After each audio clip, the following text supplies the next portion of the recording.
Bonjour à tous, bienvenue pour le Facebook Live. Un Facebook Live qui est très attendu car j'ai beaucoup de questions qui se sont déjà agrégées depuis le début de l'après-midi. Je suis aussi dans une situation un peu différente de d'habitude. D'habitude, c'est simplement un échange, questions-réponses. Là, il me faut avant vous parler quelque peu de la situation. C'est d'ailleurs pour ça que j'ai un petit peu de retard, je voulais avoir les toutes dernières informations. Patrice Vergrit a eu en ligne Olivier Véran, il était 16h45.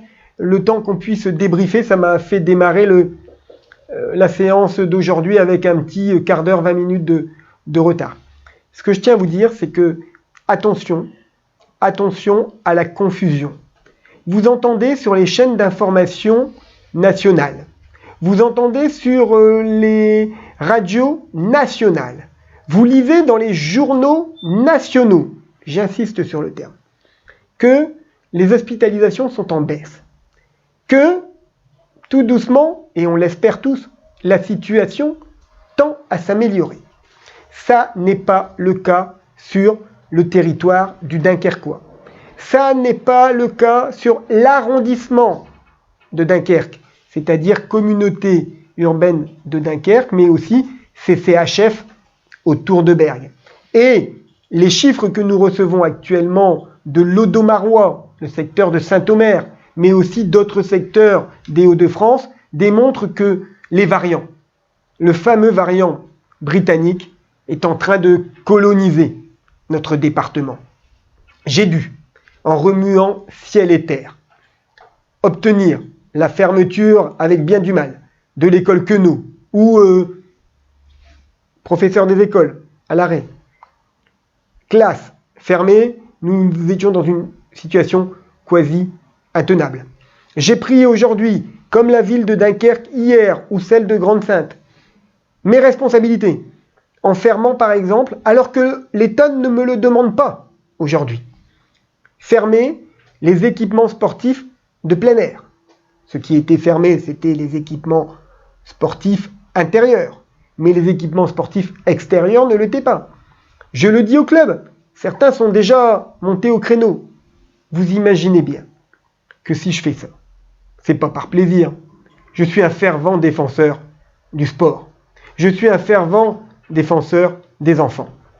Mais pour que justement, on puisse reprendre le sport plus tôt, plus vite. Qu'on puisse avoir des enfants qui, dans quelques jours, vont prendre des vacances bien méritées. Eh bien, il faut éviter les contaminations. Et là, on est à un niveau de propagation très important. Le chiffre actuel, c'est 3 fois plus d'incidence. 3 fois plus d'incidence, vous l'avez bien entendu, que la moyenne nationale. C'est un hôpital de Dunkerque qui est saturé. Et je tire un grand coup de chapeau à tous nos soignants. C'est les premiers cas qui sont en train d'être transférés sur d'autres hôpitaux. C'est peut-être demain la nécessité de devoir décaler des opérations pour laisser des lits libres pour de nouveaux malades du Covid, notamment le variant britannique. On est bien d'accord qu'aujourd'hui, vous devez à tout prix l'entendre. La situation sur le Dunkerquois ne ressemble pas à la situation nationale. La situation sur le Dunkerquois, la situation à Coudekerque-Manche est même, je le crois, je n'ai pas leurs chiffres, mais d'après ce que je peux intercepter comme données, est même bien supérieure à la Moselle. On a parlé de la Moselle. Le ministre de la Santé s'est déplacé en Moselle. Il n'a pas pris de mesures radicales non plus. Mais ici, je pense que le territoire de Dunkerquois, je pense que le territoire de l'arrondissement de Dunkerque est dans une situation plus critique. Alors, il nous faut à tout prix savoir raison garder. Il nous faut à tout prix nous protéger. On n'a pas d'autre choix.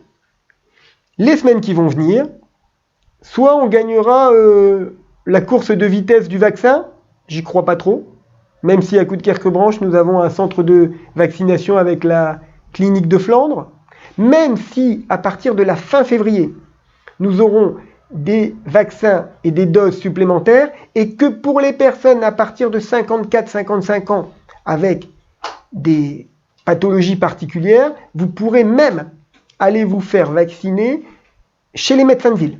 Les médecins généralistes de Coudekerque-Branche, on les a tous recontactés, ils sont partants, bien évidemment. Donc vous voyez, des choses avancent. Des éléments montrent que oui, il y a de l'espoir. Mais actuellement, moi je ne peux pas vous parler d'espoir. Je dois vous parler de la situation telle qu'elle est. Je dois vous parler en responsabilité. Je suis mobilisé comme je ne l'ai jamais été pendant cette crise du Covid. Vous le savez depuis le premier confinement. D'ailleurs, les élus coudekerquois ont été fortement touchés et ça fait partie des sujets majeurs de l'actualité en 2020. Nous étions, au sondage de la Voix du Nord, parmi les 3 événements qui vous ont le plus marqué. On a été touchés dans notre chair au conseil municipal de Coudekerque-Branche. Je sais l'inquiétude que cela peut provoquer quand l'un de vos proches est hospitalisé. Je sais comment je me suis mobilisé depuis le premier jour et encore pendant les fêtes de Noël où vous m'avez retrouvé sur certains plateaux de télé pour pousser permettez-moi l'expression, un coup de gueule. Je suis mobilisé comme jamais parce que je sais que la situation peut à tout moment basculer. Je ne veux pas, j'aime Coudekerque-Branche, j'aime les Coudekerquois, j'aime les enfants de Coudekerque-Branche. Vous le savez, je ne veux pas ne pas avoir mis toutes les chances de notre côté. Alors les chances, c'est quoi? C'est continuer de renforcer toutes les possibilités au niveau de la prévention, de la sensibilisation, des gestes barrières. Et là on a un vrai atout au niveau de nos écoles, c'est avoir fait le pari depuis 12 ans de ne fermer aucune école, de refuser les gros groupes scolaires. Pourtant, le rectorat me l'a demandé à plusieurs reprises. C'est de maintenir, non pas un immense réfectoire où tous les enfants mangeraient ensemble, mais des petites cantines de proximité. Tout ça, ça joue beaucoup en notre faveur à Coudekerque-Branche. Pourquoi ça joue beaucoup? Parce qu'il est beaucoup plus simple d'organiser les fameux horaires décalés mis en place par le rectorat quand on a des écoles à 3, 4 ou 5 classes, que quand on a des écoles à 12, 15 ou 20 classes. Ça semble évident. C'est aussi beaucoup plus simple pour nos équipes, même si ça demande plus d'animateurs pris en charge par la ville. C'est beaucoup plus simple pour nos équipes de gérer le non-brassage des élèves quand on mange dans des cantines de proximité et qu'on n'a pas besoin de tous se retrouver dans un immense réfectoire. On a plein d'atouts pour éviter que le virus se développe, ce fameux variant se développe encore plus. Et de temps en temps, il faut prendre des mesures plus difficiles. Celle de fermer les équipements de plein air en fait partie. Celle de reporter une nouvelle fois le festival de magie de fin mars en fait bien sûr partie.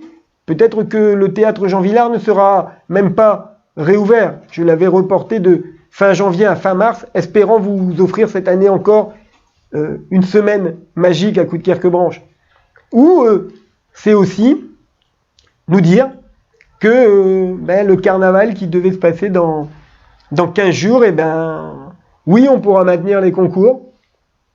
Oui, on va essayer de faire ce fameux championnat du monde de pudding, mais le petit train qui devait un petit peu remplacer la bande, le petit train risque d'être fort compromis.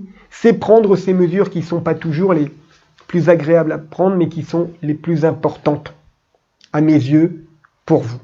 Donc, je tenais à vous donner ces informations, je tenais à vous alerter sur ce risque de confusion entre des chiffres nationaux qui baissent et des chiffres locaux qui augmentent, avec un hôpital qui est saturé, avec un variant britannique qui est aujourd'hui extrêmement présent sur notre territoire et qui va continuer de se propager sur tous les Hauts-de-France. Et vous dire aussi que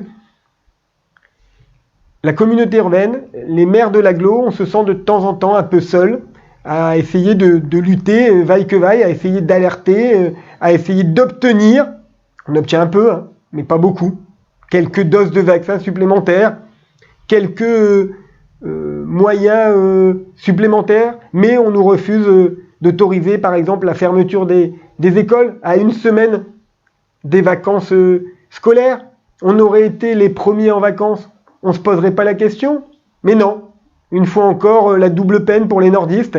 On est la zone B, la dernière à être en vacances. Alors comme les deux autres le sont, et que le ministre de l'Éducation nationale a un dogme qui est de ne pas fermer les écoles, eh bien on décide qu'on va laisser courir jusqu'aux vacances, alors que nous, les élus locaux, on sait qu'on ne doit pas laisser courir. Alors qu'est-ce qu'on fait? Comme on ne peut pas empêcher l'ouverture de l'école, la non-fermeture, puisque c'est le rectorat qui décide, eh bien on appelle à votre bon sens. On dit, s'il y a un risque, ne mettez pas vos enfants. S'il y a un risque, ne mettez pas vos enfants. Et vous l'avez entendu. L'école que j'ai pu fermer, tout le monde était d'accord. Celle où on a alerté les parents, souvent plus de 50% des familles n'ont pas mis leurs enfants en classe. C'est le seul moyen que nous avons. Le moyen du sursaut citoyen, de pouvoir vous informer, de pouvoir vous sensibiliser afin que vous nous aidiez à prendre les bonnes décisions. C'est ça que je fais ce soir avec vous. Je vais bien sûr ensuite répondre à toutes vos questions, mais c'est ça. C'est ça que j'essaye de faire du mieux possible cette nuit. À 3h, 4h du matin, j'étais encore en train d'envoyer des messages à mes équipes pour leur dire n'oubliez pas pour aujourd'hui le courrier à tous les directeurs d'école pour les féliciter de la réactivité depuis le week-end dernier. N'oubliez pas non plus le communiqué de presse COMA, mairie de Coudekerque-Branche, Association des maires du Nord, pour peser un peu plus sur le préfet. Soumettez-moi aussi ma première version de la lettre au personnel pour les mobiliser pour le service public, pour emmener les seniors se faire vacciner lorsqu'ils ne peuvent pas se déplacer eux-mêmes. Tout ça, c'était des choses que je faisais à 3h du matin, dans mon lit, avec mon épouse, juste à côté. Eh bien, c'est ces choses-là que j'essaye de faire pour vous accompagner au mieux. Mais sans vous, je ne peux pas y arriver. Sans les Coudekerquois, je ne peux pas y arriver. Il n'y a que vous, puisque l'État ne nous écoute pas, qui avez les clés. Les clés de me faire confiance, les clés de dire si le maire le dit, c'est que ça doit être vrai. Si le maire nous encourage à, c'est qu'il faut l'écouter. Et je sais que vous allez le faire. Alors, pendant les vacances, si on peut, on n'inscrit pas les enfants dans les centres de loisirs. On va maintenir les centres aérés. Parce que moi, je préfère cette solution de garde bien gérée par nos équipes, plutôt que de savoir les enfants chez eux laissés un peu dans des situations compliquées de garde. Mais si vous pouvez les garder. Si vous avez été dépisté négatif et que vous vous dites les enfants aussi, on peut les mettre chez les grands-parents. Aidez-nous. Aidez-nous, les centres de loisirs seront ouverts, mais si on peut éviter le brassage, c'est une bonne nouvelle. Si vous êtes dans des situations particulières, alertez-nous. Si vous connaissez un proche qui est isolé, une personne âgée dans un béguinage par exemple, alertez-nous. Allô ma ville répond 6 jours sur 7. J'ai mis en place un central téléphonique ici à Coudekerque-Branche pour faire des appels sortants, mais aussi des appels entrants. Aidez-nous. J'ai besoin de vous. On sera toujours à vos côtés pour vous accompagner, mais c'est ensemble qu'on surmontera cette période pas simple. Hein. Ça tangue, on maintient le cap, mais les vents contraires sont très très forts. Alors oui, on va sortir de ce Covid. Les Coudekerquois sont des battants. Les Coudekerquois en ont vu d'autres. Mais j'ai besoin de vous. J'ai besoin de vous pour y arriver.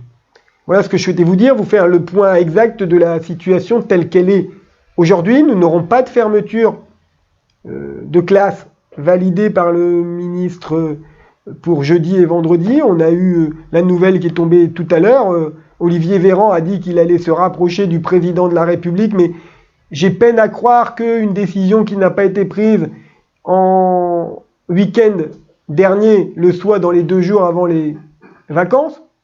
Donc, on ne les aura pas. Si certains d'entre vous ne mettent pas leurs enfants à l'école, sachez que ça n'est pas grave. C'est d'abord la santé qui prime. Prenez soin de vous. Je reste entièrement mobilisés à vos côtés. Et je vous propose maintenant que j'ai essayé de vous dresser du mieux possible ce portrait de la situation, de ce panorama à Coudekerque-Branche et dans le territoire du Dunkerquois, de passer aux questions-réponses, aux échanges qu'on fait si souvent entre nous. Je préférerais vous voir, hein. Je préférerais échanger avec vous. Je garde des rendez-vous. J'ai pas maintenu la permanence de samedi, c'était pas évidemment possible, la permanence physique de samedi, mais vous savez que je réponds à toutes vos interrogations, que ce soit par courriel, par message privé Facebook, il y en a vraiment beaucoup, dans des mini Facebook Live sur le terrain, dans des Facebook Live comme ici, et puis bien sûr je maintiens des rendez-vous physiques quand c'est nécessaire. Pardon. Prenez bien soin de vous.